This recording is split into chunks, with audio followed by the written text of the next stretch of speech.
اللہ کے دیے ہوئے تھوڑے رزق پر ہمیں راضی رہنا آتا ہو، ہمارے گھروں میں سکون آئے، اطمینان آئے، ہم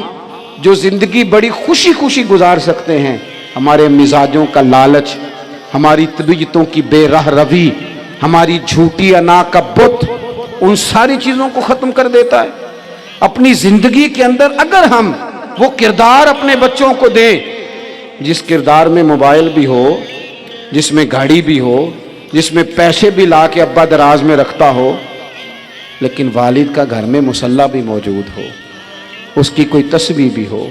وہ یہ بھی کہتا ہو کہ خدا نے اپنے فضل سے آج 5,000 دیا ہے تو اس میں 1,000 غریبوں کا بھی ہے، اس میں تھوڑا سا میں نے اللہ کی رضا کے لیے بھی رکھا ہے، اگر کوئی مشکل آ جائے تو وہ باپ اور ماں کو صبر کرتا ہوا دیکھتے ہوں، اگر ایک باپ کر بات کرے تو دوسرا برداشت کرتا ہو۔ خدا را اپنی اولادوں کو اس اذیت کا شکار نہ کرو، اپنے گھروں کے اندر وہ خودداری، وہ پیار، وہ وقار، وہ محبت، وہ انداز۔ آپ تھکے ہوئے ہیں، کوئی شک نہیں، آپ بہت سارے مسائل کا باہر شکار ہوں گے، کوئی شک نہیں،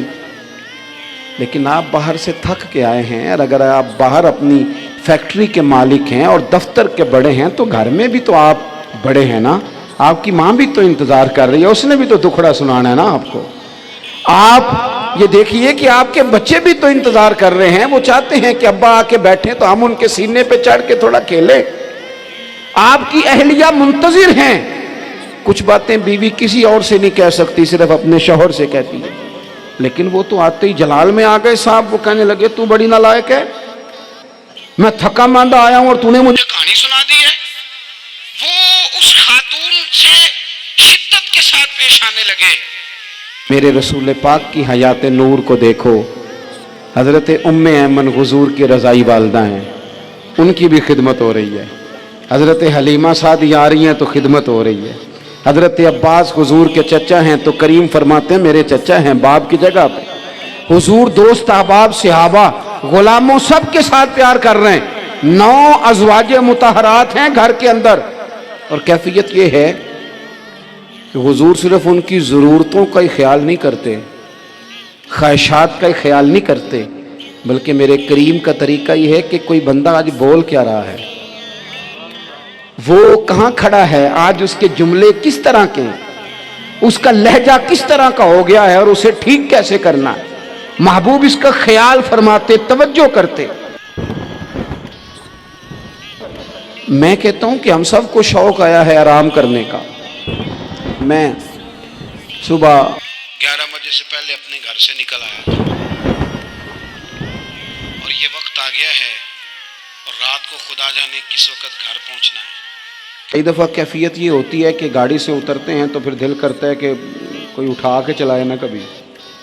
اس کے باوجود بہت سارے لوگ ناراض رہتے ہیں کہ ہم سے مل کے نہیں گئے، فوٹو نہیں کھنچوا کے گئے،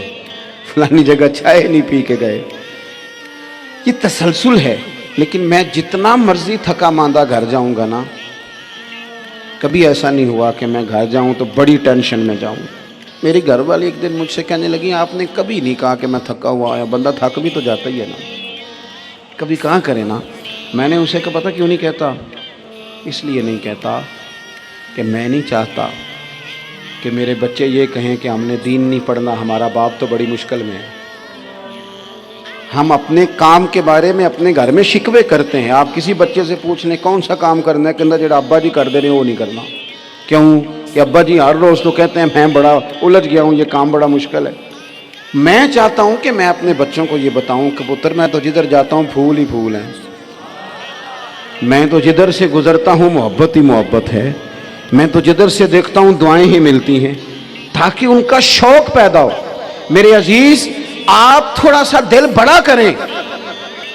اگر آپ ایک کی وجہ سے پورا گھر سکون میں آ جاتا ہے تو آپ دل بڑا کیوں نہیں کرتے؟ جگہ ڈھونڈتے ہیں بس مجھے کوئی تنگ نہ کرے، کوئی میری باپ ماں بدولت کوئی پریشان نہ کرے۔ بخاری شریف سنیے، حضرت عائشہ صدیقہ رضی اللہ تعالیٰ عنہ بیٹھی ہیں، حضور فرمانے لگے عائشہ آج ایک بات نہ بتاؤں تمہیں؟ یا رسول اللہ بتائیے۔ حضور فرمانے لگے جب تم مجھ سے ناراض ہوتی ہو تب بھی مجھے پتہ چل جاتا ہے، اور جب راضی ہوتی ہو پھر بھی پتہ چل جاتا ہے۔ تو حضرت سیدہ عائشہ صدیقہ بات سن کے بڑی خوش ہوئیں، یا رسول اللہ وہ کیسے؟ حضور فرمانے لگے کبھی کبھی تم قسم اٹھاتی ہو؟ یا رسول اللہ ہاں۔ فرمایا جب ہوتی ہو نا راضی، خوش، تو پھر کہتی ہو مجھے رب محمد کی قسم صلی اللہ علیہ وسلم، پھر تم میرے نام کے ساتھ رب کریم کا نام ملا کے قسم اٹھاتی ہو، رب محمد کی قسم۔ یا رسول اللہ بالکل ایسے ہی ہے۔ اور فرمایا جب تمہارے دل میں کوئی بات ہوتی ہے نا تو پھر تم کہتی ہو مجھے رب ابراہیم علیہ السلام کی قسم، پھر تم رب محمد نہیں کہتی۔ یہ بخاری مسلم میں موجود ہے۔ حضرت عائشہ صدیقہ نے تو بات سنی تو کھل گئی طبیعت، کہنے لگی کریم صدقے جاؤں، یہاں تک خیال فرماتے ہو؟ کس کے جملے کہاں پہنچ گئے، یہاں تک خیال ہے؟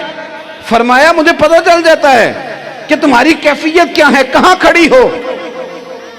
اور بھئی ہم تو اپنی ماں کا بھی خیال نہیں رکھتے۔